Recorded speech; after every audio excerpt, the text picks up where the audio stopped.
విద్యార్థులారా, మీరు మీ పంట ఉత్పత్తిని మెరుగుపరచడానికి ఎరువులు మరియు సేంద్రియ ఎరువులను జోడించడం, సేంద్రియ వ్యవసాయ పద్ధతులను ఉపయోగించడం లేదా హైబ్రిడైజేషన్ యొక్క పద్ధతులను అనుసరించడం వంటి కొన్ని పద్ధతులను చూశారు. దానితో పాటు కొన్ని ముఖ్యమైన పద్ధతులు, పంటల నమూనాలు మరియు పంట భ్రమణ వంటివి ఉన్నాయి.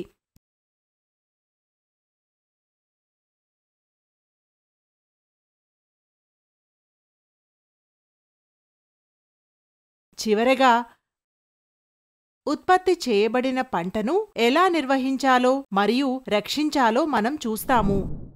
మోనిక తిరిగి వచ్చింది. మన వ్యాపారాన్ని మరింత గుణాత్మకంగా, పరిమాణాత్మకంగా మరియు చురుకైనదిగా చేయడానికి నీటిపారుదల, నీటి వనరులు, పంటల విధానాలు,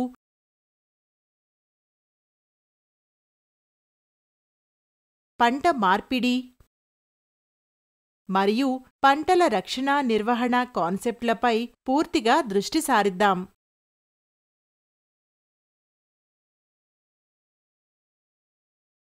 నేను సిద్ధంగా ఉన్నాను. మీరంతా సిద్ధంగా ఉన్నారా? అభ్యాస లక్ష్యంతో ప్రారంభిద్దాం. అభ్యాస లక్ష్యం: మేము నీటిపారుదల మరియు దాని మూలాలు, పంటల నమూనాలు,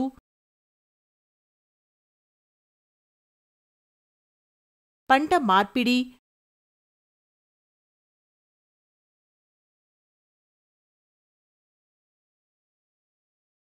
పంట రక్షణ నిర్వహణపై దృష్టి సారించబోతున్నాము. కీలక పదాలు: నీటిపారుదల, నిర్ణీత వ్యవధిలో పంటలకు నీరు పెట్టడం.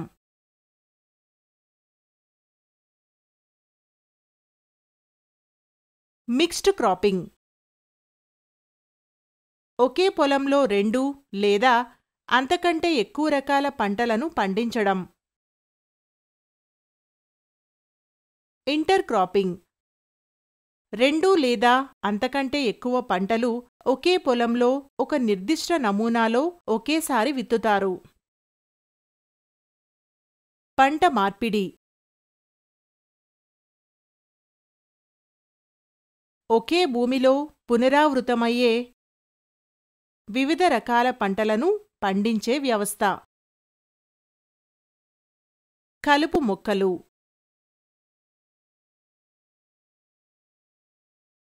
అవాంఛనీయ మొక్కలు ప్రధాన పంటతో పాటు పెరుగుతాయి మరియు తేలికపాటి స్థలం మరియు పోషకాల కోసం పోటీ పడతాయి. పురుగు మందులు, కీటకాలను చంపే రసాయనాలు. కలుపు సంహారకాలు, కలుపు మొక్కలను చంపే రసాయనాలు. క్రిమి సంహారకాలు, కీటకాలను చంపే రసాయనాలు. శిలీంద్రనాశకాలు, ఫంగస్ను చంపే రసాయనాలు.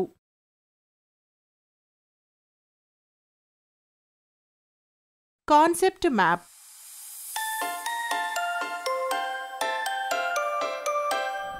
ఏ రైతుకైనా మొక్కలకు నీరు పెట్టడం ప్రధాన పని.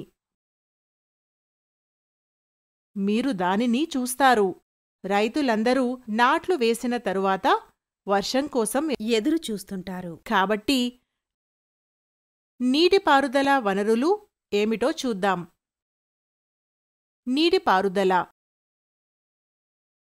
చాలా ప్రాంతాలలో పంటల విజయం సకాలంలో ఋతుపవనాలు మరియు తగినంత వర్షపాతంపై ఆధారపడి ఉంటుంది. నీటి వనరులు: బావులు, బావులు తవ్వటం, నీటిని మోసే పొరల నుండి నీరు సేకరించడం. గొట్టపు బావులు, లోతైన పొరల నుండి సేకరించిన నీరు. కాలువలు, నదులు లేదా ఒకటి లేదా అంతకంటే ఎక్కువ రిజర్వాయర్ల నుండి నీటిని స్వీకరించటం, మరియు అనేక డిస్ట్రిబ్యూటరీ కాలువలుగా విభజించి పొలాలకు చేరుకోవటం, రిజర్వాయర్ విడుదల తగినంతగా లేనందున కాలువ ప్రవాహం లేదా సరిపోకపోతే రివర్ లిఫ్ట్ సిస్టమ్ ఉపయోగించబడుతుంది. ఈ రివర్ లిఫ్ట్ ఇరిగేషన్ సిస్టమ్ అంటే ఏమిటి? నదులకు దగ్గరగా ఉన్న ప్రాంతాలలో నీటిపారుదల కోసం నేరుగా నదుల నుండి నీరు తీసుకోబడుతుంది.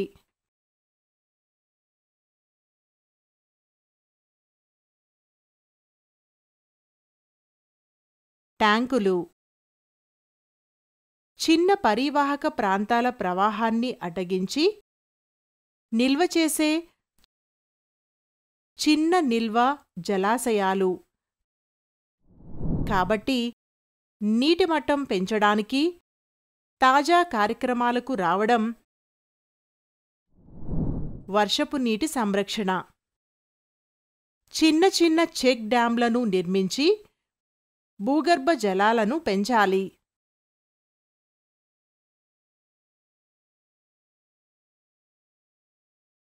వాటర్ షెడ్ నిర్వహణ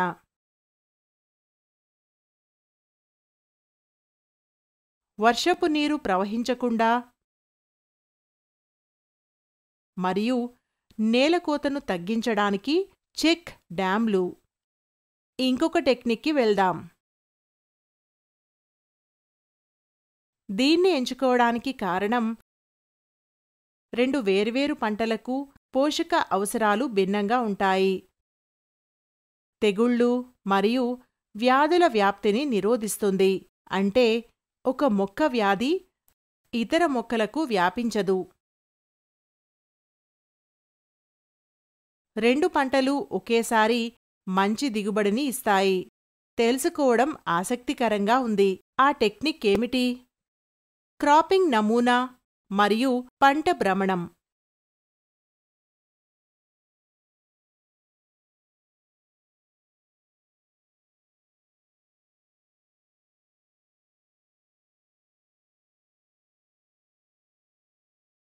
వివరంగా చూద్దాం. క్రాపింగ్ నమూనా మిశ్రమ పంట. ఒకే పొలంలో ఏదైనా రెండు పంటలను ఒకేసారి పండించడం వల్ల ప్రమాదాన్ని తగ్గిస్తుంది మరియు పంటలలో ఒకదాని వైఫల్యానికి కొంత బీమా లభిస్తుంది.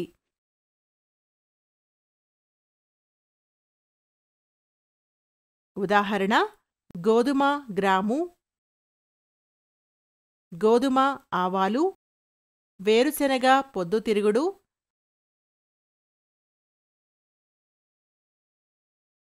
హల్దీలో రెడ్ గ్రామ్, వేరుశెనగలో క్యాబేజీ.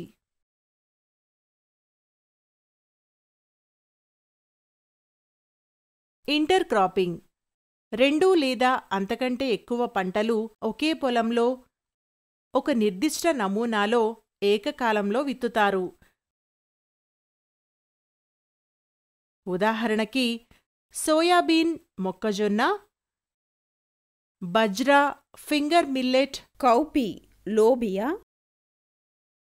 వావ్, చాలా బాగుంది. మరో ఆసక్తికరమైన టెక్నిక్ ఉంది. పంట మార్పిడి. ఒక భూభాగంలో వివిధ రకాల పంటలు పండించడాన్ని ముందుగా అనుకున్న క్రమంలో పంట మార్పిడి అంటారు. వివిధ పంటలకు పంట మార్పిడి జరుగుతుంది. వ్యవధి, తేమ లభ్యత మరియు నీటిపారుదల సౌకర్యాల ఆధారంగా ఒక పంట తరువాత సాగు చేయవలసిన పంట ఎంపికను నిర్ణయించండి. ఈ పద్ధతిని ఉపయోగించి అదనపు 2/3 ఉత్పాదకతను చూడవచ్చు. ఉదాహరణ: 3 నెలల పప్పు ధాన్యాల పంటలు తదుపరి 3 నెలలు కూరగాయలు లేదా పశుగ్రాస పంటలు మొదలైనవి. అవును, ఉత్పత్తి చేయబడిన పంటలను రక్షించడం మరియు నిర్వహించడం కూడా చాలా ముఖ్యం. Crop protection management. మనం పంటలను ఎందుకు కాపాడుకోవాలి? సాధారణంగా పంటలు పెద్ద సంఖ్యలో కలుపు మొక్కలు, కీటకాలు, తెగుళ్ళు మరియు వ్యాధుల బారిన పడతాయి. కలుపు మొక్కలు. సాగు చేసిన పొలంలో అవాంఛిత మొక్కలను కలుపు మొక్కలు అంటారు. ఉదాహరణ: క్సాందియం, గోక్రు.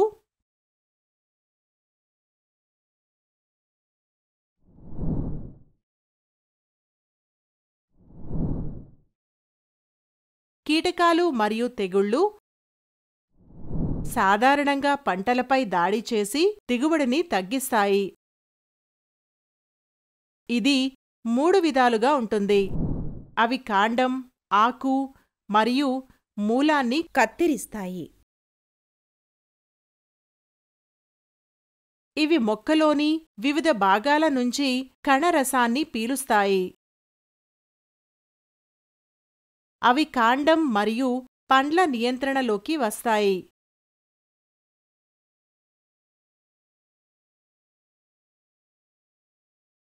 కలుపు సంహారకాలు, పురుగు మందులు, శిలీంద్ర నాశకాలు,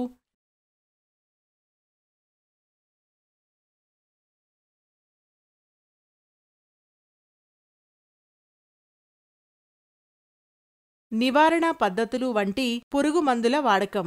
సరైన విత్తనాల తయారీ. ఇది సీడ్ అంకురోత్పత్తి మరియు మనుగడ రేటును ఆప్టిమైజ్ చేయగల ముఖ్యమైన దశ. సకాలంలో విత్తడం, మట్టిలో విత్తనాలను నాటడం. పంట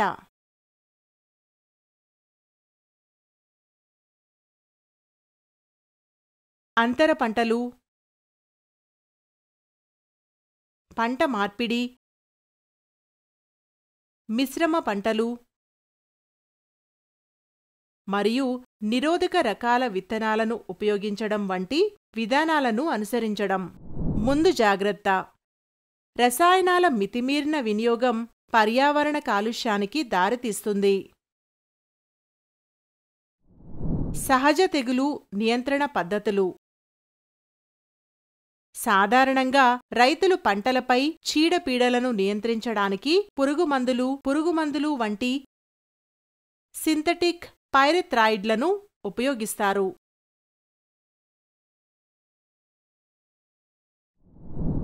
కొన్ని కీటకాలు హానికరమైన కీటకాలను నియంత్రిస్తాయి మరియు వాటిని స్నేహపూర్వక కీటకాలు అంటారు.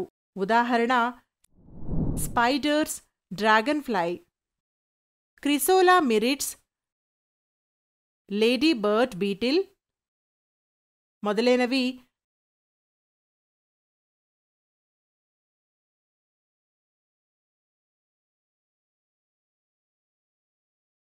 జాసిడ్స్, త్రిప్స్ మరియు కాండం తొలుచు పురుగుల లార్వాలను తినే కీటకాలు. ట్రైకోడెర్మా జాతులు వంటి కొన్ని శిలీంధ్రాలు మరియు బాసిల్లస్ తురింజియెన్సిస్ వంటి కొన్ని బ్యాక్టీరియాలు పొగాకులో కాండం తొలుచు పురుగుల వంటి తెగుళ్లను నాశనం చేయగలవు.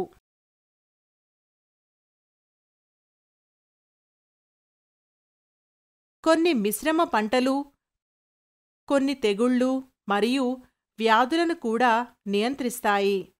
వరి తర్వాత నల్లరేగడి, వేరుశెనగ తదితరాలను సాగుచేయడం వల్ల వరిపై టుంగ్రో వైరస్ వ్యాధిని నివారిస్తుంది. పత్తి తర్వాత మొక్కజొన్న మరియు సొంటి సాగు చేయడం వల్ల గొంగళి పురుగును నివారిస్తుంది.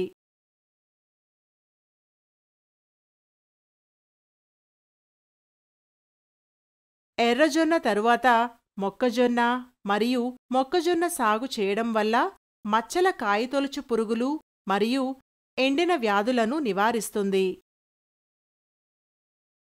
వీటిని తెలంగాణ రాష్ట్రంలో ఆకర్షక పంటలు అంటారు.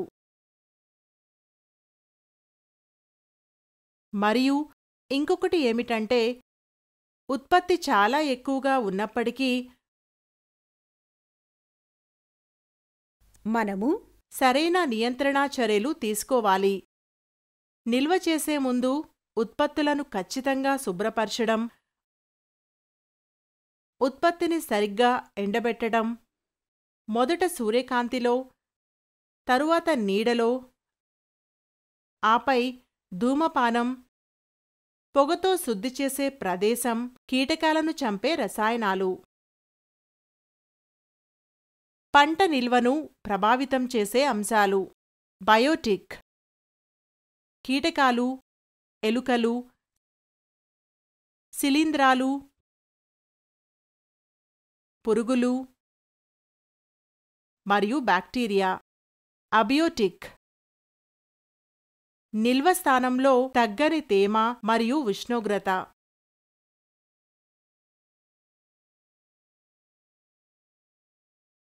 కారణం: అన్ని కారణాలు పేలవమైన మార్కెట్కు దారితీస్తాయి. నాణ్యతలో క్షీణత,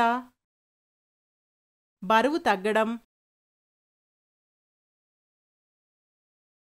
పేలవమైన అంకురోత్పత్తి, ఉత్పత్తుల రంగు మారడం. నియంత్రణ: గిడ్డంగుల క్రమబద్ధమైన నిర్వహణను ఉపయోగించే ముందు విత్తనాన్ని సరిగ్గా శుద్ధి చేయడం. వావ్! ఎంతో జ్ఞానం సంపాదించారు. సరే, తదుపరి వీడియో చూడటం ఆపవద్దు. పశు సంవర్ధకం మరింత ఆసక్తికరంగా ఉంటుంది. దానికంటే ముందు మనం గుర్తు చేసుకుందాం.